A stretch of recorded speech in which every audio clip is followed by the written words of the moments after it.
결론입니다. HP의 초경량 13인치 울트라북 파빌리언 에어로는 장점과 단점이 아주 뚜렷한 노트북입니다만, 제가 아무 생각 없이 외출할 때 가방에 던져놓는 노트북을 그램에서 파빌리언 에어로로 바꿨습니다. 왜 그런 결정을 했는지 지금부터 말씀드릴게요. 작년까지 7, 80만원대 이하의 중저가형 울트라북들은 디스플레이 측면에서 한 가지 암묵적인 룰을 가지고 있었습니다.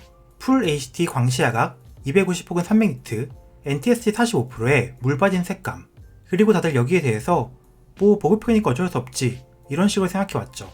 하지만 2021년 들어서는 상당수의 보급형 울트라북들이 NTSC 72%, 즉 sRGB 100%를 만족한 디스플레이를 탑재하기 시작했어요. 이것만 해도 큰 발전이라고 생각했는데 갑자기 HP에서 파빌리언 에어로라는 노트북을 발표하면서 정가 80만원, 할인가 70만원의 가격에 16대 CPU, 400니트, sRGB 100%를 만족하는 디스플레이를 탑재해버렸습니다. 게다가 세단 CPU에 무게가 1kg 미만? 이건 못 참지 하고 구매했고, 이런저런 사정으로 리뷰는 좀 늦어졌지만 현재 한 달 이상 이 노트북을 메인 휴대용 노트북을 사용하고 있습니다.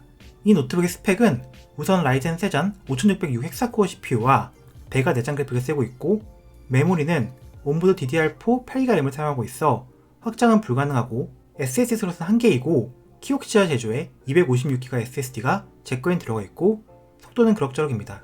디스플레이는 16대 10 비율, 400니트 밝기에 논글레어 디스플레이, 배터리는 43W의 용량이 작고 랜카드는 리얼텍 칩을 쓰고 있는데 솔직히 진짜 별로라서 가능하다면 랜카드 교체를 해주시는 걸 추천드립니다.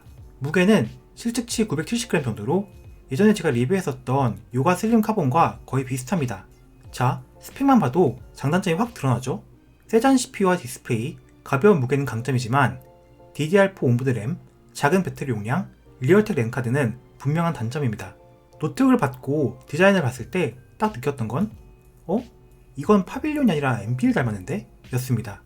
작년에 리뷰했었던 르누아르 MB X360과 포트 구성 형태와 동일하고 각진 디자인을 포함한 노트북의 전반적인 생김새 그리고 키보드 배열도 거의 비슷합니다. 다만 상판의 로고가 신형 로고가 아니라 좀 더 못생긴 구형 로고입니다. 노트북의 색상은 실버와 핑크 중에 선택할 수 있었기 때문에 당연히 전 핑크를 골랐고, 실제로는 살짝 로즈 골드의 느낌이 납니다. 색 자체는 개인적으로 예쁘게 뽑았다고 생각하지만 표면의 질감은 고급스럽진 않고 약간 거친 느낌입니다. 가벼운 무게에서 추측할 수 있듯이 바디는 마그네슘 합금으로 만들어져 있고 재질 특성상 상판은 꽤 잘 휘어지는 편이지만 하판은 그래도 견고한 편이고 비틀림 등의 충격에도 잘 버팁니다. 솔직히 말해서 그 갤럭시북 프로를 만져본 다음부터는 웬만한 노트북들은 다 단단하게 느껴지는 것 같기도 합니다. 힌지는 화면이 열리면서 키보드 덱이 살짝 들리는 역힌지 구조입니다. 요즘 이런 디자인이 진짜 많죠. 베젤에는 검은색 플라스틱 재를 사용해서 그닥 고급스러운 느낌이 없습니다만 베젤이 얇긴 합니다. 제가 이 노트북의 디자인에서 가장 마음에 들지 않는 부분은 바로 키보드의 각인입니다. 로즈골드 키캡의 회색 각인, 진짜 최악의 시인성을 자랑하는 키보드 각인이에요. 예전에 르누아르 젠북도 이런 느낌으로 잘 안 보이는 각인을 사용한 적이 있는데 그거랑 비슷한 느낌입니다. 키보드 백라이트를 켜면 그래도 좀 나아집니다. 파빌리언 에어로의 하판을 여는 건 매우 귀찮습니다. 하판을 보면 고무 바킹이 길게 두 줄 달려있는데 이걸 전부 뜯어야 하판 낫에 접근 가능합니다. 이 고무 바킹은 접착제로 붙어있기 때문에 능력껏 잘 떼어내야 합니다. 원래 저도 하판 안 뜯으려고 했는데 쓰다 보니까 리얼텍 무선랜이 너무 거슬렸습니다. 절전 모드에서 돌아올 때 무선랜 빨리빨리 못 잡고 얼타는 건 일상이고 신호가 좀 불안정한 외부 와이파이를 잡아놓으면 자주 불안정해지고 끊겼습니다. 이걸로 밖에서 야구 중계 보다가 속이 터져가지고 랜카드를 교체하기로 마음먹었죠. 여튼 나사 5개를 다 풀고 하판을 열어야 하는데 하판 틈 벌리기도 생각보다 어려웠습니다. 여튼 능력껏 잘 비벼서 하판을 열면 다음과 같은 내부 구조가 보이고 쿨링팬 옆에 있는 랜카드를 믿을 수 있는 인텔 AX200으로 바꿔주었습니다. 생각보다 안테나 단자가 랜카드에 잘 안 끼워지니까 주의하시고요. 여튼 랜카드 바꾸니까 인터넷 연결이 훨씬 안정적으로 바뀐 게 체감되었습니다. 하실 수 있다면 랜카드는 꼭 교체해 주시는 걸 추천드립니다. 포트 구성은 양쪽에 USB 3.0이 있고 왼쪽에는 충전과 디스플레이 출력을 지원하는 USB-C 포트와 HDMI 2.0 포트, 헤드폰 잭이 있습니다. 대충 필요한 건 다 들어있다고 생각합니다. 디스플레이는 이 노트북의 하이라이트인데요. 이 가격대 노트북 중에서는 단연 최고의 디스플레이입니다.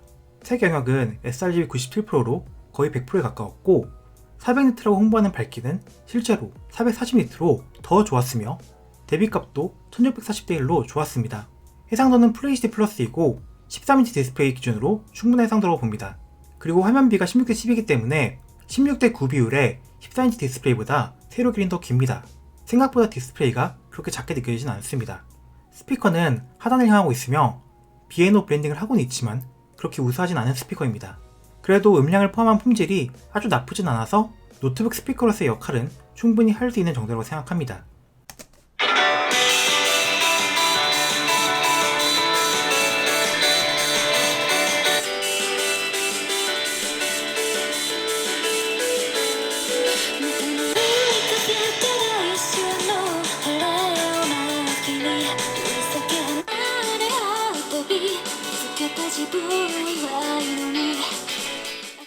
키보드는 아까 말했던 가기 문제를 제외하고는 나쁘지 않습니다.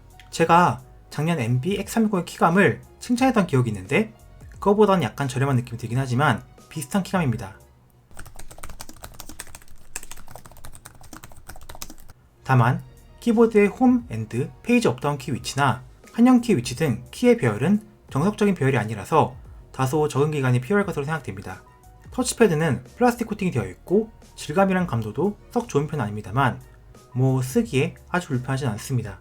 HP 노트북들이 전통적으로 예전부터 터치패드 하드웨어 성능이 영 별로였던 건 있습니다. 다음으로 이 노트북의 성능을 간단하게 알아봐야 하는데 이 파빌리언 에어로는 작년 MB처럼 HP 컨트롤 센터에서 성능 모드 조정을 못합니다. 배터리 창에서 성능 모드를 조절하는 건 사실 거의 점수에 영향 끼치지 않고요. 결국 성능과 팬 소음 세팅이 한 개로 고정되어 있다는 겁니다. 그리고 그 성능 세팅이 상당히 낮게 세팅이 되어 있습니다. 잠깐 살펴보겠습니다. 먼저 시네bench R23입니다. CPU 패키지 파워는 거의 시작 직후부터 테스트 끝날 때까지 거의 15W를 유지하였고 클럭은 2.7GHz, CPU 코어 온도는 64도를 유지하였습니다. 결과적으로 멀티코어 점수는 6366점으로 세잔 헥사코어 CPU임에도 루시엔 헥사코어를 사용한 스위프트3보다 멀티코어 점수가 다소 떨어지는 걸 확인할 수 있었습니다. 긱벤치 5 테스트의 경우 그래도 5506와 비교해서 조금 더 높은 멀티코어 점수가 나왔고 싱글코어 점수는 꽤 차이나게 더 높았습니다. 프리미어 프로에서는 제가 테스팅으로 사용하는 색 보정한 소니 카메라 4K 영상 시퀀스를 네이티브 해상도로 플레이백 했을 때 꽤 버벅거리는 증상이 있었고 체감상 버벅임은 5506을 사용한 스위프트3보다 더 컸습니다. 그리고 이 시퀀스를 4K 유튜브 프리셋으로 인코딩 했을 때 21분 13초가 걸려서 꽤 느린 인코딩 타임을 보여주었습니다. 내장 그래픽 노트북으로 굳이 간단한 영상 편집을 만지려고 한다면 라이젠보다는 인텔을 선택하는 편이 낫습니다. 울트라북으로 본격적인 영상 편집을 하려고 한다면 스위프트X나 맥북 정도는 사야 하는 게 맞고요. 3D마크 점수도 스펙에 비해서 상당히 낮게 나왔습니다. 파이어스트라이크 그래픽 점수는 3147점으로 이는 작년 르누아 노트북보다도 더 낮은 점수였는데요. 이는 전력 세팅도 낮게 되어 있고 시스템 메모리도 LPDDR4X가 아니라 DDR4이기 때문에 생긴 문제라고 생각합니다. 타임스파이 그래픽 점수도 마찬가지로 상당히 낮게 나왔습니다. 그래픽 점수 1000점 이하면 2021년 기준으로는 울트라북 중에서도 낮은 편이죠. 그런데 실제 게임 성능은 또 들쭉날쭉했습니다. 일단 리그 오브 레전드는 최상업 보점 기준으로 평균 130프레임이 나와서 다른 라이젠 울트라북들보다 더 좋은 프레임을 뽑아주었고 전투 시에도 프레임 드랍이 신경 쓰이지 않았습니다. 발로란트의 경우 최상업 연속해서 스킬 사용할 때 기준 평균 43, 1%로 39프레임으로 역시 다른 울트라북들과 비교해서 썩 나쁜 결과는 아니었습니다. 문명 6는 중업, 내장 벤치마크 기준으로 평균 43.3프레임, AI 턴 시간 9.3초가 나왔습니다. 이건 루시엔이나 르누아르 울트라북들보다도 더 뒤처지는 결과였습니다. 에이펙스 레전드 최어 훈련장에서는 평균 프레임 32프레임으로 다른 울트라북들보다도 눈에 띄게 낮은 프레임을 보여주었으며 GTA5 하업에서는 마지막 자동차 신 기준 평균 46, 1%로 24프레임으로 이 역시 낮은 편이었습니다. 종합적으로 그래픽포가 큰 게임들은 다른 라이젠, 인텔 울트라북들과 비교해서도 더 프레임이 떨어지는 대신 그래픽포가 적은 게임은 그럭저럭 잘 돌아가는 모습을 보여주는 것으로 생각됩니다. 다만 이렇게 성능의 제한을 둔 만큼 팬소음은 크지 않은 편이었습니다. 게임 중 팬소음이 들리긴 하지만 거슬리는 수준은 아니라고 생각하고 CPU 패키지 전력은 15W를 유지, 온도는 60도 내외를 유지하는 모습이었습니다. 다만 원팬, 원히트 파이프 쿨링 시스템의 한계로 게임 중 키보드 덱 온도는 WASD 키 주변이 40도대 초중반까지 올라가서 만지기에는 좀 뜨뜻한 느낌이었습니다. 오히려 열이 빠져나가는 힌지 주변은 그렇게 온도가 높지 않은데 말이죠. 그리고 이렇게 성능 세팅을 낮은 쪽으로 제한을 걸어줄 거면 아예 성능을 확 낮춰서 저소음 혹은 무소음 모드로 들을 수 있게 해주면 더 좋을 텐데 그런 설정은 또 없더라고요. HP가 MB랑 파빌리온을 이런 식으로 끝나누기를 하는 건가 싶더라고요. 그리고 제가 계속 언급을 안 하고 있었는데 온보드 8기가 램에 16개 옵션이 없다는 건 사실 장기적으로 큰 문제일 수 있습니다. 물론 8기가 램이라고 해도 솔직히 울트라북스러운 용도로만 사용하면 뚜렷한 램 부족 현상이 나타나진 않거든요. 저도 그냥 별 생각 없이 쓰고 있고요. 근데 윈도우 11을 올라가고 시간이 지날수록 8기가 램이 컴퓨터의 성능을 심하게 제한시킬 가능성이 있습니다. 배터리는 43Wh의 적은 용량을 가지고 있는데 배터리 용량에 비해서는 썩 배터리 타임이 나쁘진 않았습니다. 화면 밝기 절반, 풀 HD 60fps, 유튜브 라이브 아카이브 연속 재생 시 6시간 20분 정도로 배터리를 버텨주었고 이 정도면 아주 나쁜 레벨 아니라고 생각해요. 그럼 정리하겠습니다. 파빌리온 에어로는 윈도우 울트라북 시장도 노력하고 있구나 하는 일종의 증거라고 생각합니다. 1kg 미만 무게, 16대10 비율의 밝은 디스플레이, 예쁜 디자인, 빠릿빠릿한 프로세서, 부담가지 않는 가격 등 우리가 휴대용 울트라북에 바라는 점들이 거의 다 반영되어 있죠. 물론 명백한 단점들이 있습니다. 8기가 온보드 램, 리얼텍 랜카드, 작은 배터리, 안 보이는 키보드 각인. 랜카드는 교체할 수도 있지 8기가 램은 확장도 못하고 16기가 옵션조차도 없죠. 물론 그냥 울트라북 용도로서 8기가 램은 저는 2021년 기준으로도 충분히 쓸만하다고 생각하지만 2024년에도 충분할까? 라고 물으면 솔직히 자신이 없습니다. 대신 한 가지 말할 수 있는 건 CPU 옵션은 5800U 사지 말고 5600U로 사세요. 이 노트북에서 헥사코어 대신 옥타코어를 쓰는 건 솔직히 의미 없다고 생각합니다. 단점과 장점을 종합해도 아무 생각 없이 가방에 던져놓기에는 아무런 문제가 없는 노트북이라고 생각합니다. 원래 그램 16을 휴대용 노트북을 쓰고 있었지만 13인치 노트북도 휴대성이라는 측면에서는 확실히 우월한 부분이 있고요.